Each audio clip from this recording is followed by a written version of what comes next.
سلام متعنا هبلنا تخاتلتي أخسماويان مرخب حفاش AMN نزي ساعة زت سنادو زينا تحتنهو فلما أرست زينا ناي درون دبداب سعيبو أب منغو أرمع سرت سلسة كبيد فحفح تفتيرو كنزلو تفليدو أب كبابي شرارو قام هالو زتفتمه ناي درون دبداب حيال ناي حبري تاقينات فتيرو حقوحات حق منغست تقراي تحيسايلو أي تهفتاي أسفا أفريقاويانن إيراناويانن ጋዜጠኛታት ናብ ኣሜሪካ ከያቱ ቪዛ ከም ዝተኸልከሉ ተገሊጹ ናይዚኦምን ካልኦትን ዝርዝር ክስዕብዩ ሰናይ ምክትታል ናይ ድሮን ደብዳበ ስዒቡ ኣብ መንጎ 43 ከቢድ ፍሕፍሕ ተፈጢሩ ከም ዘሎ ተፈሊጡ መንዩ ምሽጥር ኣውፂኡ ንደብዳብ ድሮን ምኽንያት ዝኾነ ዝብል ዓብይ ሕቶ ብኣባላት 43 ከም ዝተለዓለ እንትግለጽ ንኣባላት ተዳሎ ዝብል ትእዛዝ ብኣባላት ክናፈስ ይኽእል እዩ እቲ ግዳጅና ንሱዳን ምዃኑ ግን ካብ ኣመራርሓ ወጻኢ ካልእ ኣይፈልጦን ስለዚ መን ኣውፂእዎ ዝብል ዓብይ ዛዕባ ኮይኑ ከም ዘሎን ንምኽንያት እቲ ደብዳብ ብሰንኪ ዝወፀ ወታደራዊ ሓበሬታ ምዃኑ ተገሊጹ እዚ ከምዚሉን ከሎ እቶም ኣባላት ሰራዊት 43 ፀረ ድሮን ኣለና እትብሉና ዝነበርኩም ኣበይዳ ኣሎ ዝብል ጉዳይ ድማ እቶም ታሕተወት ኣባላትን ኣመራርሓን ኣብ መራሕቶም እምነት ኣሲንዎም ከም ዘሎ ንክፍለ ዜናና ዝበፅሐ ሓበሬታ ኣፍሊጡ ድሕሪ ድሮን ምድብዳባ ድማ ነቶም ኣባላት ካብ ዝተበታተንዎ ተመለስ ኣይምለስን ብዙሕ ግጭት ከም ዘጋጠመ እውን ተገሊጹ እዚ ኣብ ውሽጢ ኣመራርሓ እቲ ኣርሚ ዘጋጠመ ፍሕፍሕ ምስ ግንባር ኣመራርሓ እውን ብመራኸቢ ሬድዮ ክርክርን ዘይምርድዳእን እንተስዕብ ሕዚ ድማ ዝተበተነ ሰራዊት ኬላታት ብምዕፃው መሓዝ መልእኽቲ ተመሓላሊፉ ስቱር ሓበሬታ ወታደራዊ ግዳጅ ናብ ፀላኢ ኣሕሊፉ ዝሃበ ኣካል ንምፍላጥ ወጥሪ ነጊሱ ምቕፃሉ ድማ እቲ ሓበሬታ ኣቃሊሑ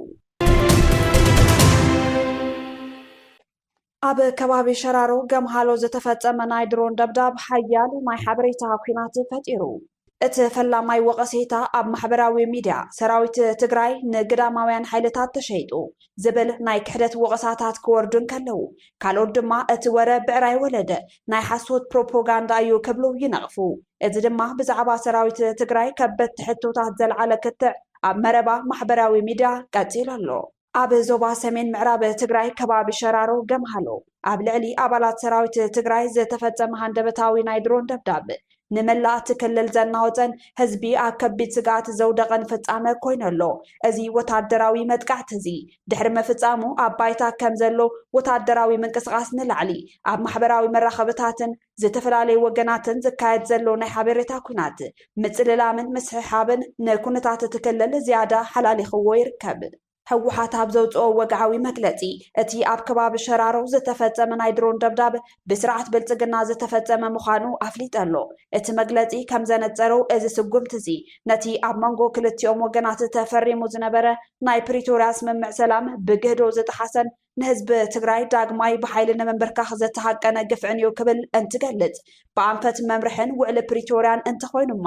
ሕወሓት ንምንታይ ዝተወደበ ሰራዊት ኣብ ከባቢ ገምሃሎ ኣንቀሳቒሳ ዝብል ሕቶ ግን ኣይመለሰን እቲ ደብዳበ ድሕሪ ምፍጻሙ ኣብ ውሽጢ እቲ ክልልን ኣብ ደገ ዝርከቡ ወገናትን ኣብ ክልተ ዝተፈላለዩ መርገፅታት ተመቒሎም ርእይቶኦም ይፅሕፉ ኣለዉ በቲ ሓደ ወገን ገለ ነቲ ኩነታት ብቐረባ ንከታተሎ ኣለና ዝብሉ እቲ ስጉምቲ ካብ ወታደራዊ መዋቕር ወፃኢ ብዝተሓሰበ ምስጢራዊ ውዲትን ጥልመትን ዝተፈጸመ እዩ እናበሉ ይርከቡ እዞም ወገናት እዚኦም ንሓለፍቲ ወታደራዊ መዋቕር ትግራይ ብቐጥታ ተሓተት ብምግባር ከም ዝወቐሱ እንትግለጽ እቲ ሰራዊት ናብ ሃገረ ሱዳን ክጓዓዝ እንከሎ ንመንግስቲ ግብፅን ንጀነራል ኣልቡርሃንን ብዶላር ከም ዝተሸጠ ይካትዑ እዚ ሓበሬታ ቅድም እንትብል እውን ብተንታነ ፖለቲካ ኣሉላ ሰለሞን ከም ዝተገለጸ ይዝከር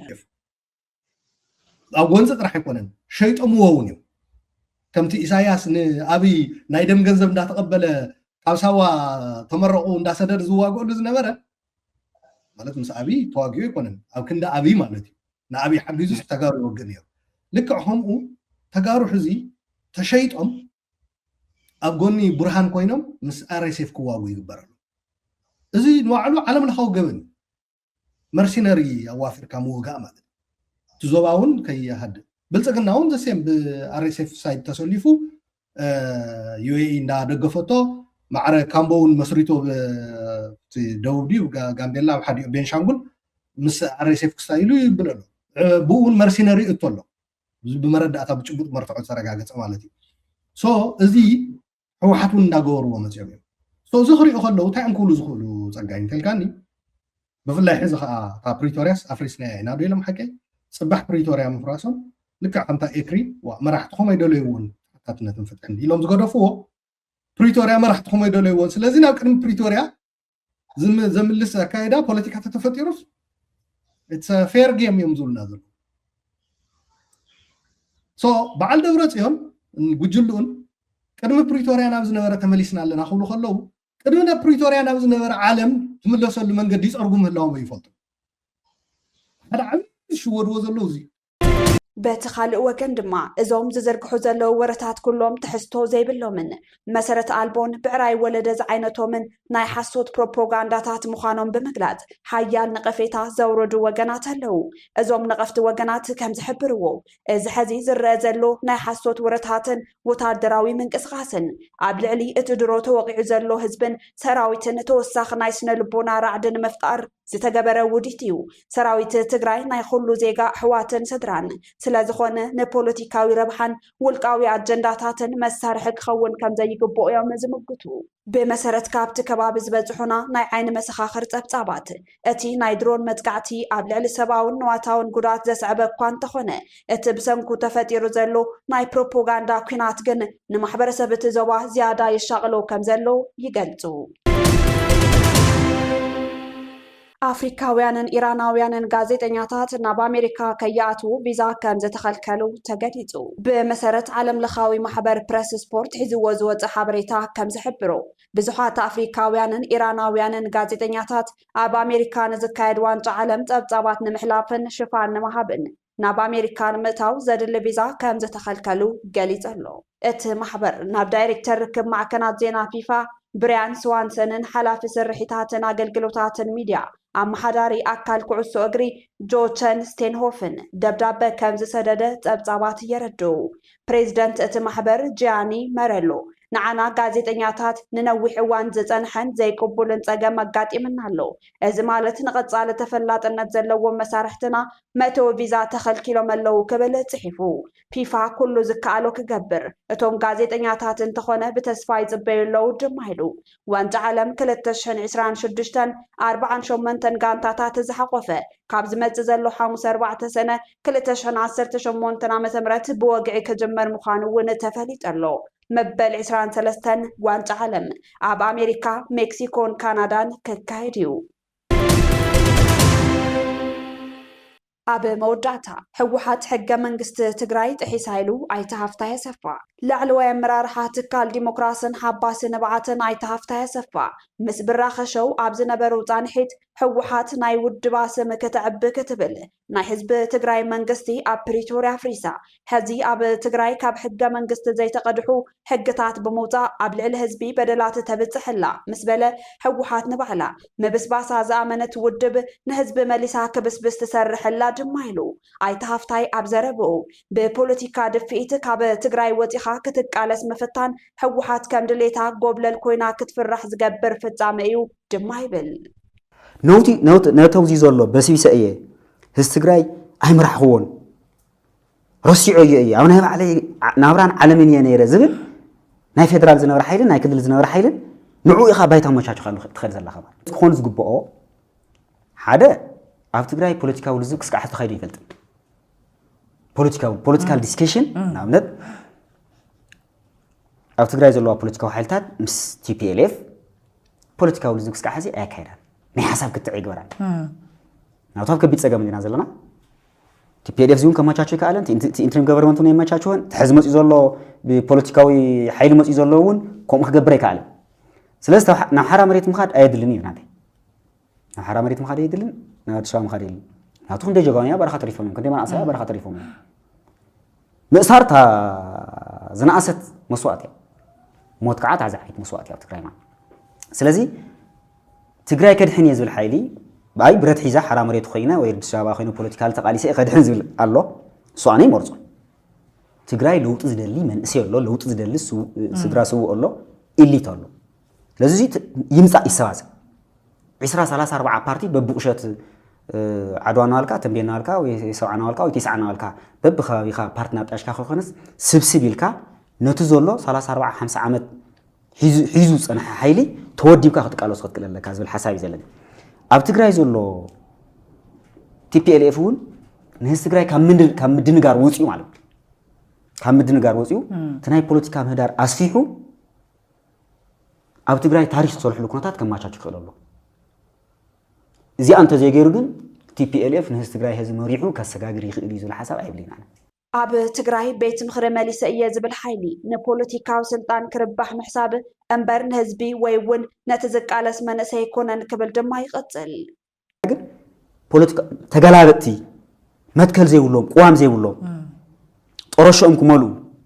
እንድጎሎም ገዛ ምስራሕ መኪና ሒዝካ በቃ ዓለሞም እዚኣ እያ ናይ መንእሰያት ሜንታሊቲ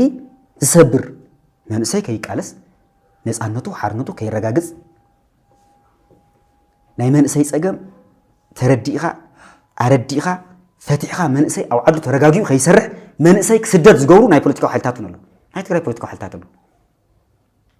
ስለዚ እዚ እናረኣኻስ እንታይ ክትገብር ባይዘይ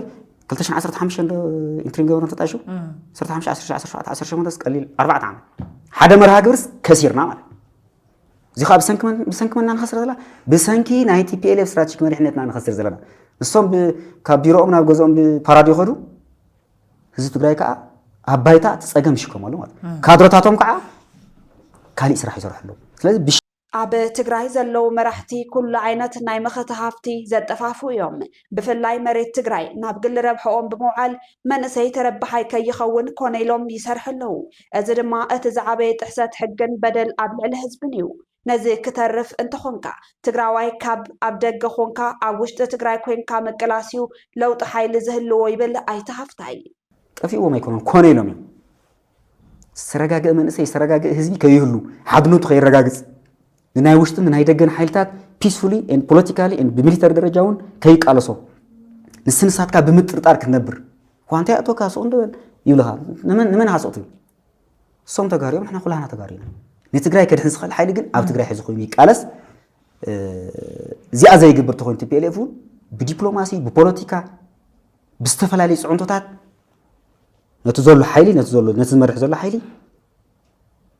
ምቅላስ ከዋፀና እዩ ዝብል ሓሳብ ዘለኒ ተብ ሓራ መሬትን ተብ ካሊእ ዘሎ ሓይልታት እውን ያው ኣነ ይመርፆን ክልተ ደቂ ንኽቃተሉ ከለዉ ብፀለምቲ ርኢኸ ብራያ ብዓፋር እውን ርኢና ኢና ክልተ ኣነ ፆተ የለውን ከም ዘይጠቅም እየ ዝነግሮም ኣነ ካባና ንላዕሊ ሰይተወደልኩምን ተወዲሎም ክኾኑ ይኽእሉ እዮም ዝተኣሰሩ ኣሎ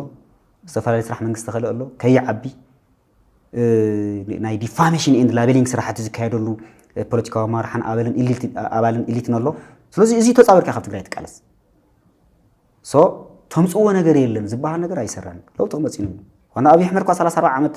ፀኒሑ ለውጥ ኣምፅኡ ንዕኦም በንቂሩ ሰይድዎም ከምኦም ተመሳሳሊ ዓይነት ባህሊ ቋንቋ መንነት ቃልሲ ዘለካ መንእሰይን ህዝብን ግን ለውጥ ምምፃእ ኣየኣብየናን ኣብ ትግራይ ዘፀንሑ ጊዜያዊ መንግስታት ኮነ እቲ ሕዚ ናብ ስልጣን ቤት ምክሪ ተመሊሰ ዝብል ሓይሊ ንህዝቢ ትግራይ ካብ ቅልውላው ከውፅእዎ ኣይኽእሉን እዚ ድማ ንፖለቲካዊ ረብሓ ተባሂሉ ኣብ ፕሪቶርያ ዘበላሸዎ ናይ ስምምዕ ክታም ዘንቀሎ እዩ ህወሓት ኣብ ክንዲ ብኢድ መንግስቲ ትግራይ ትደራደር ብኢድ ህወሓት እቲ ስምምዕ ክፍረም ብምግባር ናይ ባዕላ ስሕተት ፈጢራ እያ እዚ ንምፍሻል ሓበራዊ ቃልሲ ወሳኒ እዩ ድማ ይብል ህወሓት መፅያቶ ዘላ እውን 2015 ኣብ ፕሪቶርያ ኸይዳ መንግስቲ ኣፍሪሳ ዝመፀት ብናይ ባዕላ ሕመቕ ማለት እዩ ተንኮል እንዲኦም ሒዞም ከዚ ክገልፆ ስለ ዘይደልየ እምበር ናብኡ ዝለኣኽዎም ሰባት ብኸመይ ኣምሊኾሞም ንምንታይ ኣምሊኾሞም ፍሉጥ እዩ ኢኖሰንትሊ ማለት እዩ ፖለቲካ ኣሎ ካሊእ ናብኡ ከይዶም ትውዕል ዝፈርሙ ሓይልታት ከዓ መንግስቲ ንምንታይ እዮም ኣፍሪሶም ናይ ባዕሎም ኢንተረስ ክፍፅሙ እዮም ኩላና ንፃሕላ ብለ ድፋንቲ መንግስቲ ኣፍሪሶም መፅኦም ኢንትሪም ገበሮም ተታይሹ ስለዚ ዝፈረሰ መንግስቲ ፓርቲ ጥራሕ እኮ ህወሓት ጥራሕ ተደራዲሩ መፅ ተረድኽን ህወሓት ጥራሕ ተደራዲሩ መንግስቲ ትግራይ ኣይኮነን ተደራዲሩ መንግስቲ ኣብኡ ፈሪሱ ኖ መንግስቲ ከፍርሰ ይግበአንን መንግስቲ ሒዘ ዝደራደር ዝብል ኣብ ፕሪቶርያ ኮይኑ ነበረን ኣይረኣና ፈሪሞም መፅኦም TPLF ፈሪማ መፅያ ፖለቲካሊ ፈሪማ መፅያ ሕጂ ከዓ ፖለቲካሊ ኢኻ መንግስቲ ኮይና ዘላ ሽዑ ፍሪሶም እዮም ሶቱ ፖለቲካሊ ዝርድኦ ሰብ ድሕሪ ክንደይ ዓመት ኢኻ መንግስቲ ኮይንካ መፅኻ መንግስቲ ኮይንካ ከታይ ሰሪሕኻ ዝብል ሓሳብ እዩ ከልዕል ዝግቦቱ ማሕበረሰብ በቲ በለ በቲ ፖለቲካሊ መፅኦም ዘለዉ ሒዞሞ ኣጣይሾሞ ዘለዉ ናይ ካቢኔ ምምሕዳርን ወላ ቤት ምኽሪውን ሓደ ዘውፅዎም ዘለዉ ሕግታትን ኣዋጃትን ደንብታትን እውን ተደመይ በቲ ናይ ትግራይ ሕገ መንግስቲ መሰረት ኣይኾነን ነቲ ናይ ትግራይ ሕገ መንግስቲ ነቲ ናይ ፌደራል ዝፃበዕ ኣዋጅን ሕግን የውፅኡ ኣለዉ ተደመይ ሶዚ ቅቡልነት የብሉ ሕጋዊ ቅቡልነት የብሉ ሶ ሓዲኡ ሓዝ እዩ ንነፃነት ንሓርነት የዝቃለሰ ኣለኹ ኢልካ እንተስተዓወት እንተስውደቕ ግልፂ ምፃእ ክጥዕመካ ብኢድካ ከፍአካ ብማንካ ዝበሃል ፖለቲካዊ ኣሰራርሓ ግን ኣብ ትግራይ ክሰርሕ የብሉን ሕዚ ክመፀልከ ናይ መኸተ ሕጊ ኣውፅኦም ኣለዉ ሕዚ ዝመፀ ቤት ምኽሪ ናይ መኸተ ሕጊ ኣውፅኡ ኣለዉ ናይ መኸተ ማለት ሕዚ ዝካየድ መኸተስ ሕጊ ኣውፅኦም ኣለዉ በቲ ናይ ትግራይ ሕገ መንግስቲ መጀመርያ ሕገ መንግስቲ ዘይመሓይሽዎ እንድሕር ደልዮም ደኣ ሓቅነት እንድሕር ሃልይዎ ትግራይ ከቃልሱ ትግራይ ናብ ቅድሚት ክወስድ ዝደለ ሓይል እንድሕር ሃልዩ ኮይኑ ኢነሰንትሊ መጀመርያ ናይ ትግራይ ሕገ መንግስቲ ተስተኻኽል ሶ ኣነ ነፃነት ንሓርነት ዝቃለስ ዘለኹ ናይ ፌደራል ሕገ መንግስቲ ወቂዕኒ እዩ ናይ ክልል ሕገ መንግስቲ ዝኾነ ነገራት ከመዓራሪ ብናይ ፌደራል ሕገ መንግስቲ ንፌደራል ዝተዋሃበ ስልጣን ሲ ክልል ተጠቂሙ የውፅእ ኣሎ መን ይህዎ ስለዚ ናብ ዲፋክቶ ስቴት እየ ዝኸድ ኣለኹ ዝዓይነቱን ንሓቂ ሽጣራ ኣላ እዚኣ ስለዚ ትኽክል ስለ ዘይኮነ ብግልፂ ወይ እቲ ናይ ፌደሬሽን ሕጊ ሒዞም ይኽዱ ወይ ከኣነ ኣዝየ ዲፋክቶ ስቴት ዝሰርሕዎን ዘለዉ ስራሕትኻ እንትን ይገሩ ስለዚ ህዝቢ ትግራይ ክቃለስ እንድሕር ኮይኑ ናይ ትግራይ ፖለቲካዊ ሓይልታት ክቃለሱ እንድሕር ኮይኖም ንፁር ዝኾነ ኣንፈት ሒዞም ነቲ ሰራዊት ይምርሕዎ ነተን ፖለቲካዊ ሓይልታት እውን ይኣክብዎን ካብዚ ወፃኢ ግን ዝተነናገረ ንፁር ኣንፈት ዘይብሉ ቃልሲ ምክያድ ሕዚ እውን ከውድቐና እዩ ካብ ኣክሱማውያን መራኸቢ ሓፋሽ ናይ ዝዕለት ዜናታት ክትከታተሉ ፀኒሕኩም ንምክትታልኩም ነመስገን ምስ ዝተረፉ መደባትና ሰናይ ግዜ